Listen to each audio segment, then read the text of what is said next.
안녕하십니까. 이번 시간은 계량의 이해 및 농가 단위 한우 계량 방법에 대해서 설명할 농협사료경영지사 노성희입니다. 목차로는 국가 단위 한우 계량 사업, 계량이란 계량을 위한 경쟁지는 무엇인가, 한우 계량 방법, 유전체 기술을 활용한 한우 계량, 끝으로 결론 순으로 말씀드리겠습니다. 첫 번째, 국가 단위 한우 계량 사업입니다. 국가 단위 한우 계량 사업에서 제일 중요한 부분은 시시소 선발 체계입니다. 시시소 선발 체계는 당대 검정과 후대 검정으로 이루어져 있는데, 당대 검정은 보정 시소라 고능력 등록 암수랑 계획교별해서 태어나는 숫송아지를 대상으로 당대 검정을 모집합니다.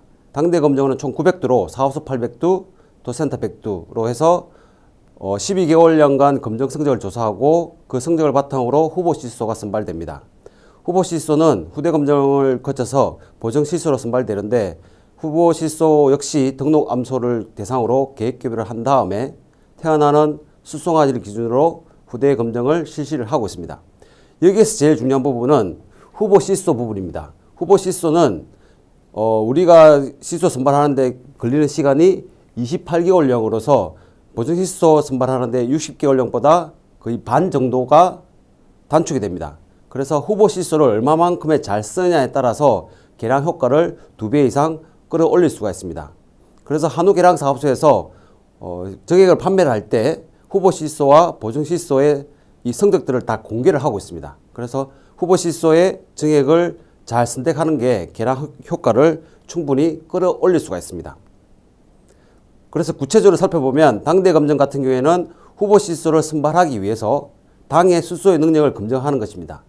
검증 기간은 180일령, 즉 6개월령에 시작해서 170일간, 12개월령까지 검증을 실시를 하고 있습니다. 조사 항목으로는 체중, 체위, 외모심사, 그리고 초음파랑 유전자 정보를 가지고 선발을 합니다. 그 다음에 후대 검증은 보정 시소를 선발하기 위하여 후보 시소의 자소라 능력을 검증하는 것입니다. 검증 기간은 평균 일령 180일령, 즉 6개월령에 시작해서 530일간, 24개월령까지 검증을 실시를 하고 있습니다.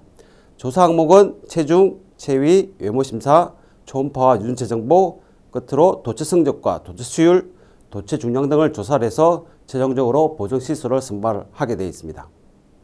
그렇게 보정 시소가 선발이 되면 첫 번째 정액 채취를 실시하고, 정액 채취된 정자를 가지고 정자 농도 측정, 정자 성상 검사, 이런 형식으로 다 철저하게 검사를 한 다음에 스트로 인쇄, 봉합, 세균 배양 검사, 동결 보존 순으로 보존을 하고 있습니다.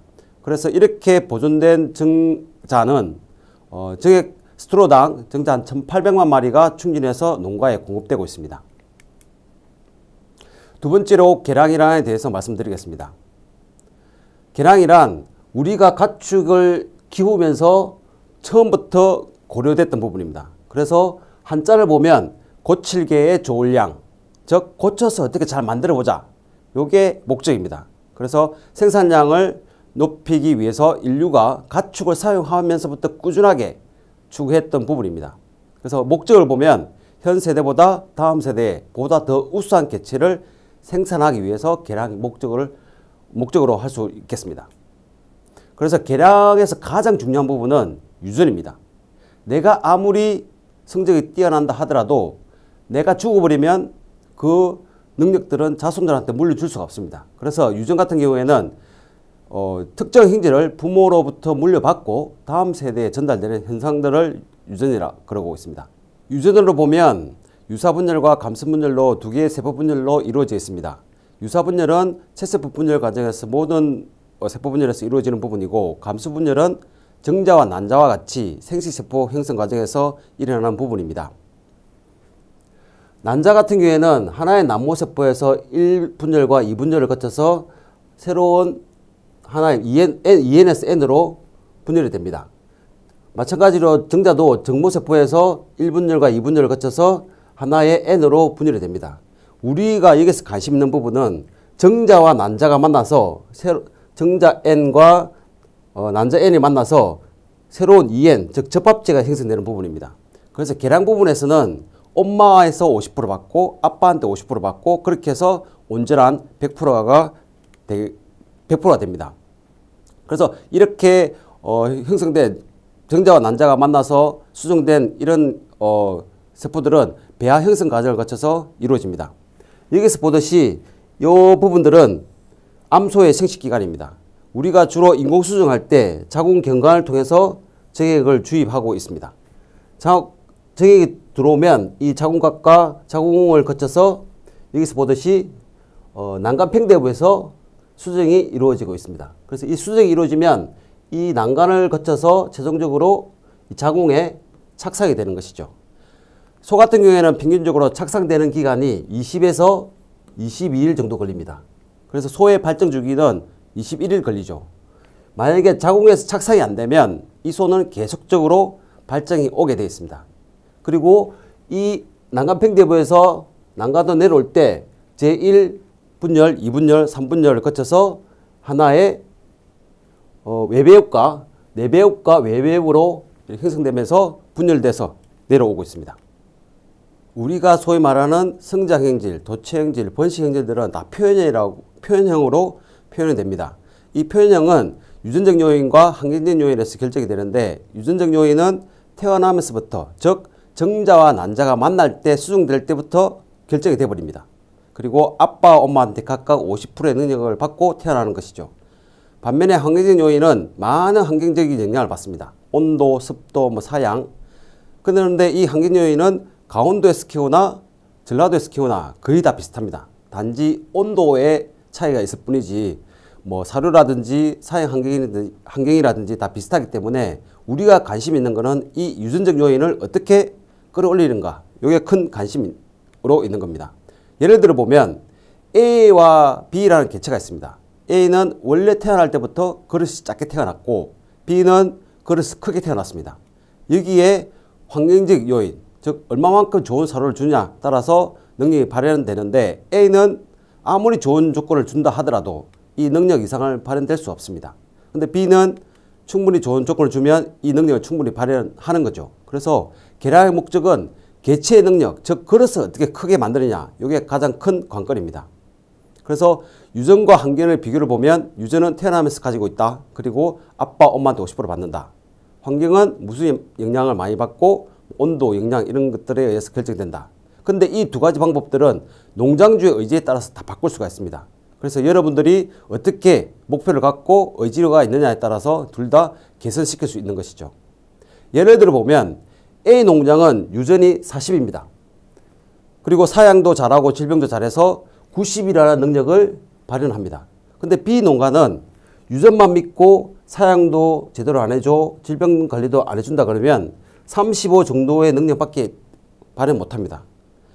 아무리 유전이 좋다 하더라도 사양이라든지 질병 관리 등 여러 가지 환경적 요인, 즉 관리사항을 잘 해줘야 되는 거고, 반대로 사양이나 질병을 아무리 좋게 한다 하더라도 유전이 떨어지면 그 역시 능력을 제대로 발현 못하는 것이죠. 그래서 제가 말씀드린 부분은 유전과 사양, 질병 모두 다 관리를 잘 해주셔야 되는 부분도 있다는 걸 알아두시기 바랍니다. 그래서 한우계량은 우리가 얼마만큼의 좋은 송아지를 생산하느냐, 이게 큰 관건입니다. 그래서 우량 송아 시시소랑 우량 암소가 필요한데, 우량 시시소는 국가 단위 사업을 주로 지금 하고 있죠. 왜 그러냐면 한 해 예산이라든지 그 다음에 선발되는 기간이라든지 워낙 길다 보니까 민간에서 할 수가 없습니다. 그래서 국가 단위에서 선발하는 부분이고, 우량 암소는 국가 단위에서 다 통제를 못합니다. 지금 현재 같은 경우에는 번식 암소가 한 160만 도 정도 넘어가고 있는 상태인데 160만 도를 국가에서 다 못하겠죠. 그래서 우량 암소는 농가 단위에서 관리를 하는 것입니다. 그래서 지금은 우리가 좋은 송아지를 생산하기 위해서는 시수도 중요하지만 우량 암소, 즉 우량 암소를 얼마만큼의 많이 보유하냐에 따라서 이제는 성적이 좌우됩니다. 그래서 사장님들이 농가에서 키울 때 얼마만큼의 좋은 암소를 보유하냐, 많이 갖고 있냐에 따라서 결정되는 부분이기 때문에 이 부분을 많이 신경 써주시면 고맙겠습니다. 그래서 전체적인 계량 과정을 보면 우선 제일 중요한 게 육종 목표 설정하는 부분입니다. 요구에 따라서 정보들을 어떻게 수집하고 그 다음에 분석하고 선발 도태하고 계획 교배하고 또다시 분석하고, 이러한 일련의 과정들을 계속적으로 반복하는 게 계량의 과정입니다. 그래서 여기서 하나라도 소홀하게 되면 전체적인 계량 과정이 무너지는 것이죠. 그래서 제일 중요한 부분은 육종 목표를 설정하는 게 제일 중요하다. 이런 걸 꼭 염두에 두시고 하시면 될 것 같습니다. 그래서 육종 목표를 설정할 때 제일 중요한 부분은 개체들의 유전 능력이나 특성들을 파악하고 있어야 돼요. 제가 농가에 가보면 농가가 뭐 50두를 키우든 100두를 키우든 그 능력들을 파악하는 농가들이 많이 없습니다. 아무리 내가 50두를 키운다 하더라도 그 개체들은 각각의 능력이 다 틀립니다. 그리고 특성들도 다 틀립니다. 어떤 개체는 번식 간격이 길고 어떤 개체는 번식 간격이 좁고 이런 부분의 특성을 다 알아야만 내가 목표를 설정할 때 훨씬 편하게 그리고 뚜렷하게 설정할 수 있습니다. 그 다음에 그렇게 설정이 되면 개량 효과를 극대화할 수 있는 방향, 즉 육질을 먼저 개량할까 육량을 개량할까 이런 쪽으로 먼저 선택해서 개량할 수 있는 것입니다. 그래서 개량을 위해서는 제일 중요한 부분은 기록관리입니다.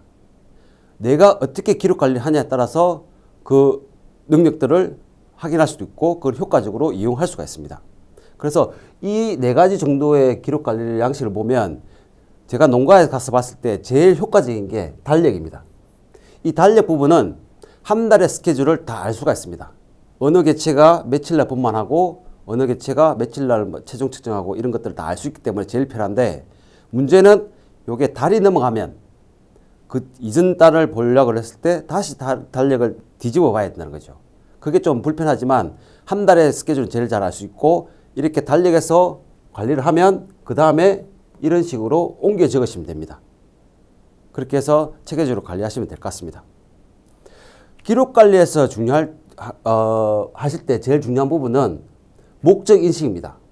내가 어떻게 개량하는 데 있어서 어떤 자료를 수집해야 되겠다. 이런 부분들을 꼭 목적 인식을 인식하셔가지고 기록 관리를 하셔야 됩니다. 그래서 기본적인 기록 관리 항목을 보면 제일 중요한 부분이 공통 기록사항입니다. 즉 혈통입니다. 혈통을 제일 우선적으로 관리를 하시고 그 다음에 나의 개량 목표에 맞게끔 체중을 측정할 건지 번식을 조사를 할 건지 이런 식으로 조사를 해서 활용하시면 될 것 같습니다. 문제는 제가 여러 농가를 가보면 기록은 열심히 하시는데 요거를 활용하는 농가분들이 그렇게 많지가 않습니다. 기록 관리를 하면 꼭 활용을 하셔서 내 목표에 맞게끔 그거를 이용하시면 개량 효과에 많은 도움이 됩니다. 그래서 개량 목표를 위해서 해야 할 일들은 보시다시피 혈통정립, 계획교배, 선발과 도태, 그리고 신기술을 활용해서 개량 효과 증대 이런 부분들이 있습니다. 그래서 제일 중요한 부분들은 혈통정립입니다. 그리고 이제 세 번째로 개량을 위한 경제행진은 무엇인가 한번 보도록 하겠습니다. 경제행진이란 경제적으로 중요한 행질, 즉 능력들을 말합니다. 예를 들어 보면 성장행질, 도체행질, 번식행질, 초음파행질 이런 것들이 있는데 경제행질에는 양적 행질과 질적 행질로 나눕니다. 즉 양적 행질은 정체나 사료 효율이나 도체 행질 이런 것들은 무수히 많은 유전자의 영향을 받습니다. 그리고 표현형이 명확히 구분되지 않습니다. 이 말은 뭐냐면 체중 같은 경우에는 뭐 250kg가 될 수도 있고 500kg가 될 수도 있습니다. 그 안에 무수히 많은 체중들이 분포를 한다는 것이죠. 그리고 환경에 대한 지대한 영향을 받고 경제적으로 중요하다. 반면에 질적 행질은 뿔, 피모색 같은 것들입니다. 하나 또는 아주 적은 유전자가 의해서 결정이 되는 거죠. 그리고 표현형은 명확합니다. 뿔이 있다 없다. 피모색이 뭐 황갈색이다, 젓갈색이다. 이거는 또 환경의 영향을 그렇게 많이 받지 않습니다. 이런 특성들이 있습니다. 그래서 양적 행질 중에서 중요한 부분들은 성장 행질 부분입니다. 성장 행질은 그림에서 보듯이 이렇게 S자 곡선으로 성장합니다. 그리고 어느 순간 뼈 같은 경우에는 어느 순간 됐을 때 더 이상 자라지 않고 즉 육량 같은 경우에는 S자 곡선은 크고 육질은 비육 후기 때 확 올라오는 이런 경향치가 있습니다. 이거를 제가 데이터를 가지고 분석해 봤을 때 전체적으로 S자 곡선으로 크지만 이 클 때 중량 구간이 요때 구간이 제일 많이 성장하는 걸 볼 수가 있습니다. 요때가 어떤 시기냐면 6개월에서 12개월, 즉 육성기 때입니다. 육성기 때 어떻게 사행 관리를 잘 해주냐에 따라서 내가 출하했을 때 성장이 확 틀려집니다. 예를 들어 보면 이 육성기 때 성장이 이렇게 됐어요. 그러면 점점 가면 갈수록 이렇게 크게 커져지고, 만약에 육성기 때 내가 잘못 키워서 성장이 이거밖에 안 된다. 그러면 가면 갈수록 이만큼의 갭이 생깁니다. 그래서 육성기 때 어떻게 잘 케어를 해주느냐 따라서 출하 시기 때 많은 차이가 난다는 것이죠. 두 번째로 번식행질입니다. 번식행질에서 제일 중요한 부분은 BCS입니다. 즉 신체 충실도인데 BCS는 1에서 5까지 나눠져 있습니다. 그래서 제일 알맞은 BCS는 2.5에서 3.5.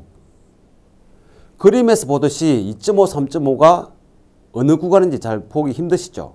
이거는 어떤 상태냐면 소를 처음 딱 봤을 때 갈비뼈가 2개 또는 3개 보이는 정도가 가장 알맞은 정도입니다. 그게 BCS가 2.5, 3.5 정도 되거든요. 그래서 그 상태를 보고 나는 살을 더 빼야 되겠다 또는 살을 더 찌워야 되겠다 이렇게 판단하시면 됩니다. 소가 너무 야이거나 너무 가비가 되면 수정이 안 됩니다. 그래서 꼭 BCS를 2.5, 3.5 정도를 맞춰주는 걸 권장을 드립니다. 만약에 그렇게 했는데도 불구하고 번식 장애가 왔다. 그럼 어떻게 해주시냐면 발정이 원활히 진행되는 걸 우선 봐야 됩니다. 발정이 불안정하거나 미발정일 때는 난소 검사를 한번 해보시는 게 좋을 것 같습니다. 이 난소는 이렇게 난소가 있습니다. 난소는 이 안에 난포가 있습니다. 난포가 점점 이렇게 커지면서 안에 있는 난자가 배출이 됩니다. 이렇게 배출이 되면 이 황체가 형성이 됩니다. 그런데 만약에 이런 기작이 제대로 안 된다고 했을 때 발정이 난자도 배출도 안 되고 발정이 안 오겠죠. 여기에 관련되는 호르몬들이 LH, 황체 형성 호르몬. 이 황체를 어떻게 잘 만드느냐, 형성시키냐. 두 번째, 황체 형성, 난포를 어떻게 잘 성숙시키냐. 그런데 황체태행, 황체가 없어져야만 이 난포가 계속 성숙됩니다. 그래서 이 세 가지의 호르몬이 작용한다는 것이죠. 여러분이 봤을 때 제일 눈에 띄는 게 뭡니까? 루테라이스죠. 이 루테라이스는 약품 이름이면서 회사 이름입니다. 그래서 이 루테라이스사에서 황체태행 호르몬을 처음 만들었고 처음 공급을 했던 거죠. 이렇게 호르몬을 잘 쓰면 충분히 발정을 잘 제어를 할 수가 있습니다. 두 번째, 후산정체가 발생했을 때, 후산정체는 분만 후에 이 태반이 배출이 안 돼서 나타나는 현상입니다. 평균적으로 12시간 이내에 배출이 돼야 되는데 배출이 안 되면 자궁염이라든지 심할 때는 폐사가 이루어집니다.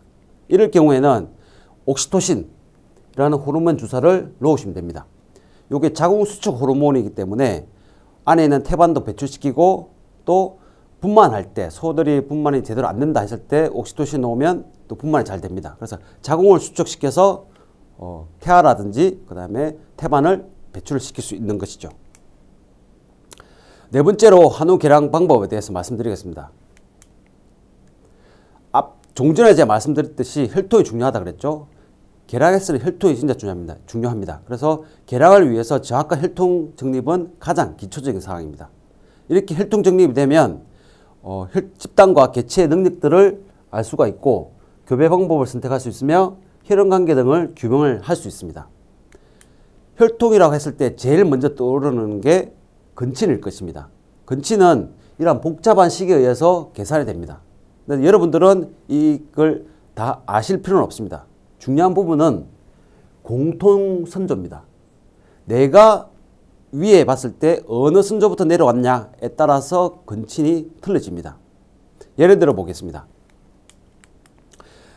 혈통으로 기발해서 근교계수를 예측해 보면 사촌간 교배에서는 6.25%, 이복 사촌간 봤을 때는 3.1%, 그 다음에 전형매 동복 형제간 교배했을 때는 25%, 이복 형제간 교배했을 때는 12.5%입니다. 예를 들어 보겠습니다. 만약에 사장님들이 이 GH를 모른다고 했을 때 요것만 봤을 때는 근친이 0입니다. 근데 분명히 X라는 개체는 6.25%라는 근친을 갖고 태어나는데 이걸 혈통 관리를 안 해주면은 당연히 0으로 나오겠죠. 그래서 그만큼 혈통 관리를 잘 해주셔야 되는 거고, 두 번째는 만약에 혈통 관리가 안 됐을 때 잘못된 정액을 쓴다 그러면 당연히 X의 개체도 건친을 갖고 태어나겠죠. 그만큼 혈통 관리를 잘 해주셔야 이러한 건친이라든지 계획교배를 하실 수가 있습니다. 그래서 만약에 건친으로 태어난다 그러면 근육에서 1% 증가할 때마다 이후 체중은 300g씩 감소를 합니다. 고도의 건친이 걸리면 소가 엄청 작아집니다. 그리고 성장 속도도 늦습니다. 그래서 건친을 최대한 피해서 수정될 수 있도록 하시면 될 것 같습니다. 두 번째는 이렇게 혈통이 정립됐다 그러면 계획교배입니다. 여러분들이 봤을 때 우수한 개체는 뭐라고 생각하십니까? 남들이 우수하다 하니까 무조건 1등급 증을 써야 되니까 아닙니다. 우수한 개체는 내 개량 목표에 맞고 우리 집에서 가장 돈을 많이 벌어주는 게 우수한 개체입니다. 남들 집에서 우수하다 그래서 우리 집에 와갖고 그 능력들을 다 발현하지는 못합니다. 그래서 우리 집 환경에 맞고 우리 집에서 제일 잘 크는 애들이 제일 우수한 개체들이죠. 두 번째로는 한우 정액 쏠림 현상이 발생하는 이유가 보면 능력이 우수한 정액들은 당연하게 우수한 개체들을 생산합니다. 그리고 그렇게 생산될 확률도 높습니다. 그러나 모든 번식 농가에서는 그렇게 안 논다는 거죠. 왜 그러냐면 암소의 능력들이 다 틀리기 때문에. 그래서 계획적인 교배가 필요하다는 것입니다. 그 목적을 보면 보유하고 있는 개체의 능력이라든지 크기, 외모 등은 다 제각각 다 틀립니다. 그리고 경제적 가치를 최대화를 할 수 있는 개량 방향에 맞는 우량 송아지를 생산하는 게 목적이고, 이 목적에 따라서 농가가 개량 목표에 맞게끔 계획적이고 체계적으로 교배하는 것을 말하는 것입니다. 그래서 계획교배를 위해서 선행 조건을 보면 첫 번째, 개량 목표 설정. 앞에서도 제가 말씀드렸죠. 개량 목표가 설정하는 게 제일 중요하다고. 어디에 중점을 두고 무엇을 개선할 것인지를 갖다가 고민해서 개량 목표를 설정하고, 여기에 따라 혈통 정립, 암소 능력 파악, 올바른 정액 선정, 계획교배 순으로 하시면 될 것 같습니다. 한번 예를 들어 보겠습니다. 엄마의 능력이 이렇습니다. 그 다음에 아빠의 능력이 이런데, 만약에 여러분들 같은 경우에는 엄마의 능력이 이렇다. 즉 근내지방도 떨어지고 도체중도 떨어지고 등신단면도도 떨어진다. 그러면 어떤 종류의 정액을 쓰겠습니까? 대부분 농가들은 이러한 정액들을 씁니다. 근내지방도 좋고 도체중 좋고 등신면도 좋고, 이렇게 정액을 써서 계획교배를 해보면 빨간 게 암소고 파란 게 숫소입니다. 송아지는 이런 형태로 태어납니다. 즉 근내지방도가 보완이 되고 도체중도 올라왔고 등신단면적도 보완돼서 올라왔습니다. 대부분 농가들은 이런 형태로 계획교배를 짠다는 것이죠. 근데 반대로 나는 빨리 키워서 빨리 출하하겠다라는 농가분들이 있을 수 있습니다. 그런 분들은 이 12개월 체중에 중점을 두겠죠. 그러면 어떤 정액을 원하냐? 이 12개월령이 큰 이런 형태의 정액을 원할 수가 있습니다. 그 모든 농가가 파란색처럼 이런 정액을 원하는 게 아니고 내 개량 목표에 맞는 정액을 써서 계획교배를 한다는 것이죠. 두 번째는 계획교배에서 중요한 부분은 유전력입니다.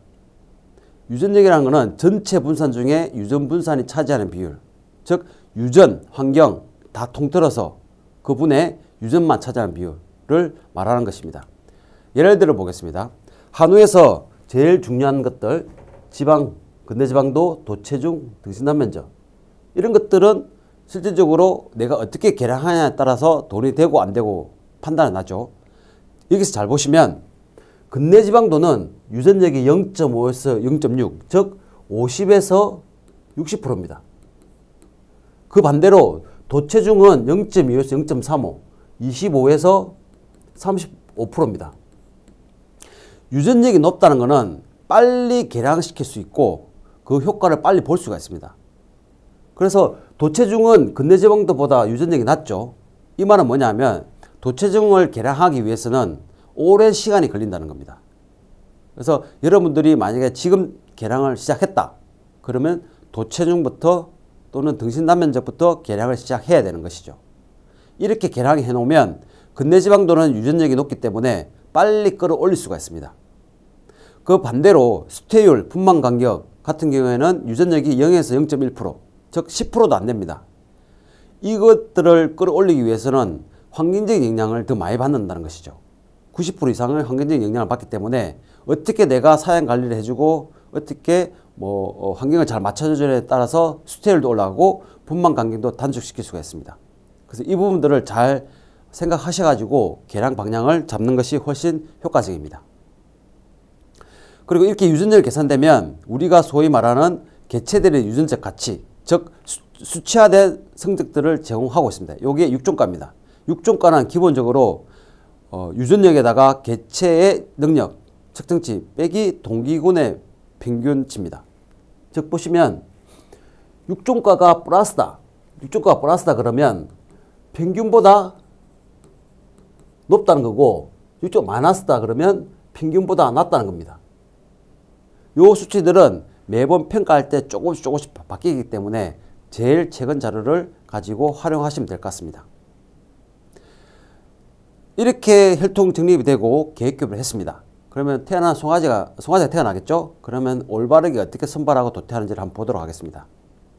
선발이라는 것은 유전적으로 우수한 개체를 골라서 종축으로 이용하는 것입니다. 수송아지는 시스소로 이용하는 것이고 암소는 번식으로 이용하는 것이죠. 그래서 선발의 기능을 보면 우수한 개체의 유전자가 후대에 전달될 수 있도록 하는 것이고 도태는 불량한 가축을 제거해서 가축의 태아를 방지하는 것입니다. 예를 들어 보겠습니다. 개체 선발은 개체의 능력에만 근거해서 선발하는 것입니다. 같은 시기에 태어난 애들 중에 어떤 개체가 잘 크냐에 따라서 잘 큰 애들을 선발하는 것이고 잘 안 큰 애들을 도태시키는 것. 이게 개체 선발입니다. 혈통 선발은 부모나 조부모 같은 선조의 능력을 근거로 해서 선발하는 것입니다. 여기서 보듯이 윗대, 즉 삼촌이나 그다음에 외삼촌 또는 할아버지 이런 것들을 봤을 때 잘 컸습니다. 근데 밑에 송아지는 작아요. 이럴 경우에는 어떤 경우냐면 소들도 잘 보면 조숙성이 있고 만숙성이 있습니다. 보통 이런 개체들은 만숙성일 가능성이 크겠죠. 그래서 혈통을 보고 윗대의 성적들을 보고 선발하는 게 혈통 선발입니다. 그 다음에 가계 선발은 가계의 능력의 평균을 토대로 가계 내 개체를 전부 다 선발하는 것입니다. 예를 들어 표와 같이 어떤 가계는 1.04라는 일당 지천을 갖고 있습니다. 다른 가계보다 훨씬 높죠. 이런 것들은 전체 다 선발하는 게 가계 선발입니다. 근데 개체 선발은 특정한 기준을 가지고 어떤 가계든 상관없이 능력들만 근거로 해서 선발하는 게 개체 선발입니다. 그래서 앞에서 말한 개체 선발과 가계 선발의 차이는 이런 부분들이 있는 것이죠. 마지막으로 다형질 선발입니다. 다수의 형질을 개량하기 위해서 선발하는 것입니다. 즉 나는 도체중도 크고 근내지방도 좋은 쪽으로 개량하고 싶다. 그러면 그 형질에다가 어떻게 내 가중치를 주냐에 따라서 틀려지는 것입니다. 예를 들어 보면 후보 시스소 선발 지수는 12개월령 체중에 가중치가 2를 줍니다. 그리고 근내지방도를 가지고 지수를 만듭니다. 여기서 알 수 있듯이 후보 시스소는 얼마만큼의 잘 크느냐에 따라서 후보 시스소가 선발되고 안 되고 판단이 되는 것이죠. 그리고 보정 시스소는 도체중, 등심 단면적, 등지방 두께, 근내지방도, 즉 근내지방도의 가중치를 6을 주고 있습니다. 보정시스소 선발할 때는 얼마만큼의 육질이 좋으냐에 따라서 선발이 되고 안 되고 나타나는 것이죠. 전체적으로 보면 보정시스소는 얼마만큼 잘 크고 그 다음에 얼마만큼의 육질이 좋고를 최종적으로 보정시스소로 선발하는 것입니다. 그래서 기본적으로 보정시스소의 정의를 쓴다 그러면 최소한 근내지방도는 기본적으로 놓는다는 것이죠. 그래서 웬만하게 사양 관리를 한다 그러면 대부분 다 1등급 이상은 다 받을 수가 있습니다. 그래서 이렇게 선발 도태를 할 때 제일 중요한 거는 기준을 만드는 것입니다. 대부분 농가들이 보면 선발 기준이나 도태 기준을 물어보면 거의 없습니다. 농가들 이런 말씀 하셔요. 나는 도체중을 500kg 이상 가져가겠다. 또는 육지를 1등급 이상 90% 이상 가져가겠다. 이렇게는 대부분 다 말씀하시는데 구체적으로 세부적으로 갖고 있는 농가들은 많지가 않습니다. 그래서 만약에 없다 그러면 꼭 도태 기준은 갖고 계셔야 됩니다. 도태 기준을 설정할 때 중요한 부분들은 밑에 위에 세 가지 이런 부분들을 고려해서 설정하시는 게 좋습니다. 즉 실현 가능한 기준을 만들어야 되고 처음 기준 설정 시 관대하게 했다가 점차 엄격하게 하고 마지막으로 농가에서 가장 필요한 부분부터 먼저 하셔야 됩니다. 이렇게 도태 기준을 만들고 도태를 해 나가시면 농가 만족도라든지 개량 효과를 배가시킬 수가 있는데 누가 알아주냐? 절대로 소를 키우는 사장님들은 잘 모릅니다. 옆에서 제3자가 알 수가 있습니다. 김 사장 갑자기 소가 좋아졌네? 어떻게 개량한 거야? 이런 식으로 제3자가 판단해 줄 수 있습니다. 그래서 만약에 없다 하면 지금이라도 늦지 않았으니까 하나의 도태 기준, 즉 세세하게 만들어서 그 기준에 따라서 도태하면 될 것 같습니다. 그 도태를 할 때, 즉 암소 같은 경우에는 절대로 선발 개념이 아니고 도태 개념을 하셔야 됩니다. 그 다음에 농가에서 개량 척도를 가장 쉽게 확인할 수 있는 방법은 여기 있는 사진을 보면 알 수가 있습니다. 즉 대부분 거새우 같은 경우에는 비슷한 계월령을 한 우박에 넣죠. 보면 개량을 오래 한 농가분들 보면 이렇게 다 소들이 평준화가 되어 있습니다.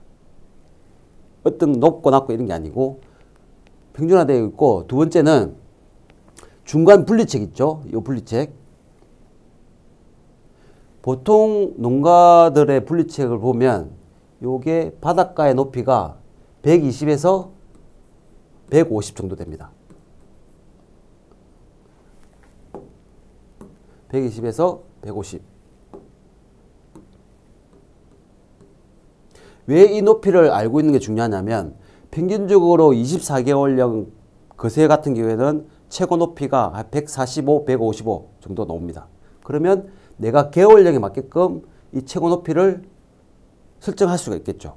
그리고 이 최고가 커야 도체중도 많이 나고 하기 때문에 이걸 기준으로 만들면 내가 몇 개월령에 최고가 작다 또는 최고가 크다 그러면 사양 관리를 어떻게 할 수 있고 개량을 어떻게 할 수 있고 이런 것들을 간접적으로 확인할 수가 있습니다. 그래서 이 우방 칸막이 높이를 측정해서 개체의 최고를 간접적으로 확인하는 게 좋을 것 같습니다.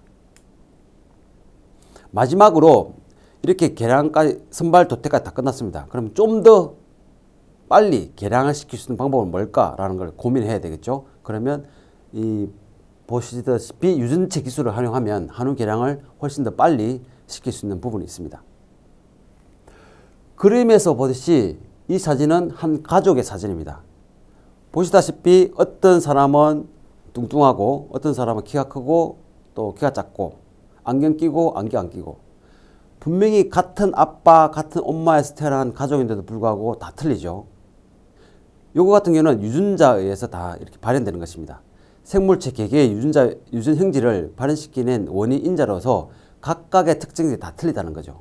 그래서 조물주가 사람을 만들 때 카리스마 좀 넣고 허세 좀 넣고 일복 좀 넣고 이런 식으로 우스갯소리로 이렇게 넣어서 이제 사람이 태어난다고 그러는데 이런 식으로 유전자가 다 각각 다 틀리기 때문에 다양하게 태어난다는 것이죠. 그래서 이 유전자의 효과는 보면 이 안에 DNA, 즉 우리가 시료를 채취하고 DNA 추출하고 염기수를 측정하고 이런 것들 다 일련의 과정을 다 거치는데 이 안에 중요한 부분은 DNA입니다. DNA는 이중나선 구조로 되어 있으며 전화번호 약 600건 분량의 정보가 수립되어 있습니다.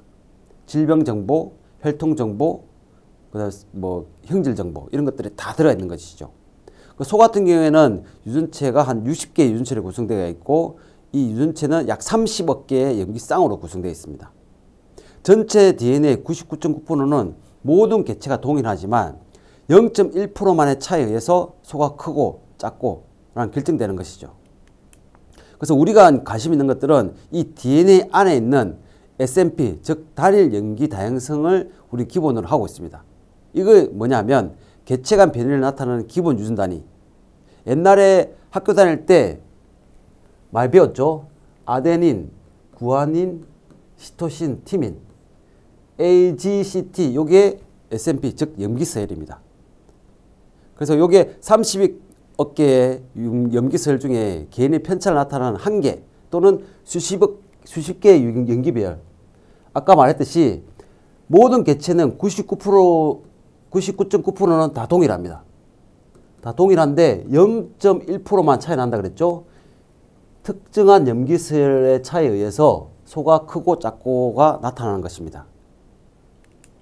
그래서 우리가 유전체 선발 기술을 적용할 때는 이 SMP 정보를 이용합니다.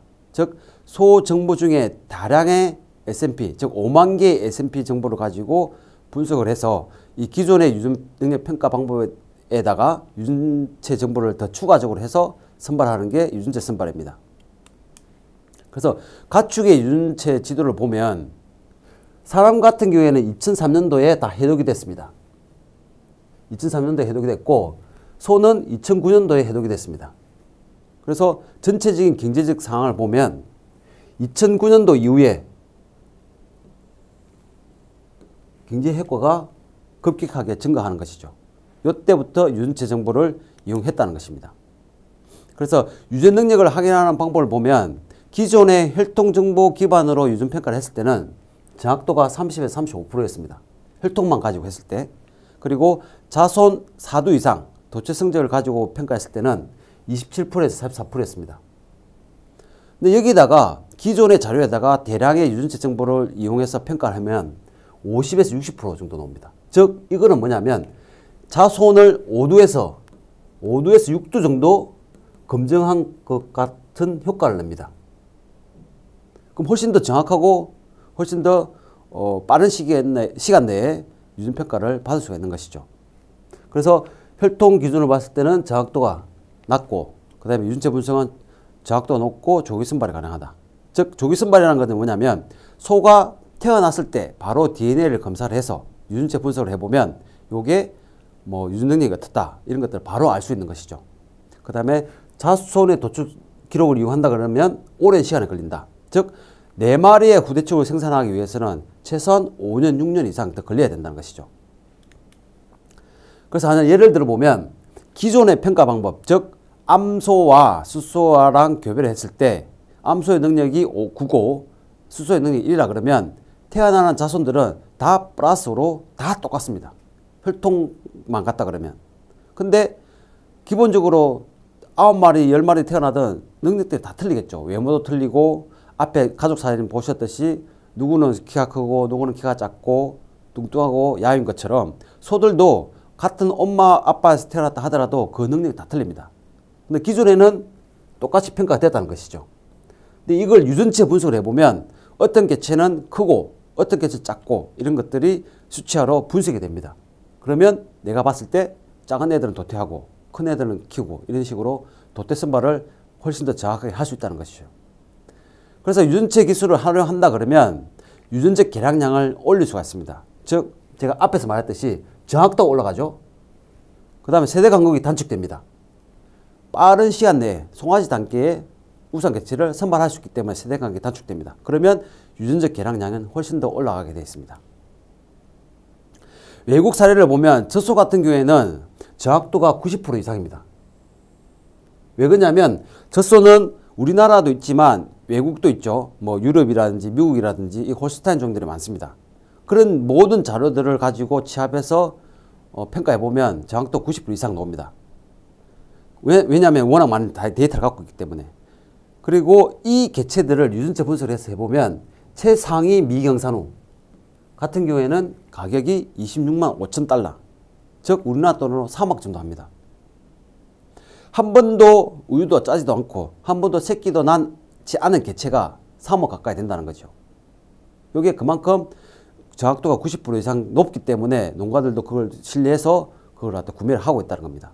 그래서 한우 시스소 같은 경우에는 정확도가 6에서 11% 향상되고 있고 이것도 우리도 자료가 많이 모이고 축적된다 그러면 이 정확도는 계속적으로 올라갈 확률이 높습니다. 그래서 송아지 단계에서는 조기 선발이 가능하다라는 것들을 알고 계시면 될 것 같습니다. 그래서 한우 같은 경우에도 보면 유전체 자료를 2014년 4월부터 수집을 했습니다. 즉 지금 현재까지는 한 16,000여 두의 자료가 축적되어 있는 것이죠. 그래서 매년 1,300두 정도가 계속적으로 유전체 자료가 수집됩니다. 요게 10년 지나고 20년 지나면 훨씬 많은 데이터가 축적돼서 유전체 분석 자료를 또 추가적으로 한다 그러면 훨씬 더 높은 정확도를 발현할 수가 있겠죠. 그래서 대량 유전체 정보를 활용해서 한우 시소에다가 지금 이제 접목해서 선발하고 있습니다. 2017년 하반기부터 시소를 선발할 때 유전체 정보를 활용해서 선발하는 것이죠. 그래서 여러분들이 보는 현재 판매되고 있는 정액들은 정확도가 70에서 80% 정도 많이 올라온 상태입니다. 그렇게 시소 선발 정확도를 항상을 보면 우수한 시소 선발 강화라든지 탈락을 방지할 수 있습니다. 기존에는 53%에서 55%였던 정확도가 지금은 56%에서 70%까지 상승됐고, 또 우량 송아지 선발할 때, 즉 어린 애들 상대로 선발할 때는 기존에는 39에서 44%였는데 요게 유전체 접목을 해보면 46에서 65%까지 높게 나타나고 있는 것 볼 수가 있습니다. 그래서 전체적으로 우리가 유전체 정보를 활용한다는 체계를 보면 국가 단위에서는 우리가 당대 검정, 후대 검정을 거쳐서 시소를 선발하지 않습니까? 이 시소 선발할 때까지의 모든 데이터를 축적을 하고 있습니다. 농가 단위에서는 이 데이터 축적된 자료를 기반으로 농가에서 뭐 유전체 분석을 의뢰한다 그러면 시료를 보내주셨을 경우에 그 분석 기관에서 분석하고 그 결과들을 다시 농가한테 피드백을 해주는 것이죠. 그래서 제일 중요한 부분은 이 데이터베이스입니다. 참조 집단. 이거는 앞에서 말씀드렸듯이 매년 1,300두에 가량 되는 정보들을 계속적으로 추가되고 있기 때문에 향후에도 더 많은 자료가 축적돼서 활용한다 그러면 농가뿐만 아니라 국가 단위에서도 많은 큰 효과를 발현할 수 있다고 생각되고 있습니다. 마지막으로 이제 결론에 대해서 말씀드리겠습니다. 오늘 제가 앞에서 말씀드렸던 부분은 이 네 가지의 사항에 대해서 꼭 기억하고 계시면 될 것 같습니다. 플러스 농가별 기록 관리를 플러스를 하고 예측 유전 능력 바탕으로 전형 여부를 빼고 암소의 능력에 맞게끔 교배를 곱하고 다양한 정보를 나누면서 한우 개량 효과를 증대시킬 수 있을 거라고 생각하고 있습니다. 마지막으로 유명한 유전학자 찰스 다윈이 이런 이야기를 했습니다. 살아남는 종은 강한 종이 아니라 변화하는 종이다. 진화하지 않는 것은 살아남지 못한다고 했습니다. 지금 현재 상태가 좀 어려운 상태죠. 사료값도 많이 올랐고 그다음 속값도 좀 떨어진 상태인데, 이때 사장님들이, 농가분들이 좀 개량이라든지 좀 더 효과적인 사양 관리를 도입해서 충분히 이 시기를 잘 넣는다 그러면 향후에는 더 좋은 그리고 더 우수한 개체들을 생산할 수 있고 환경을 만들어서 사육할 수 있을 거라 생각됩니다. 이상으로 오늘 제가 제 강의를 마치도록 하겠습니다. 감사합니다.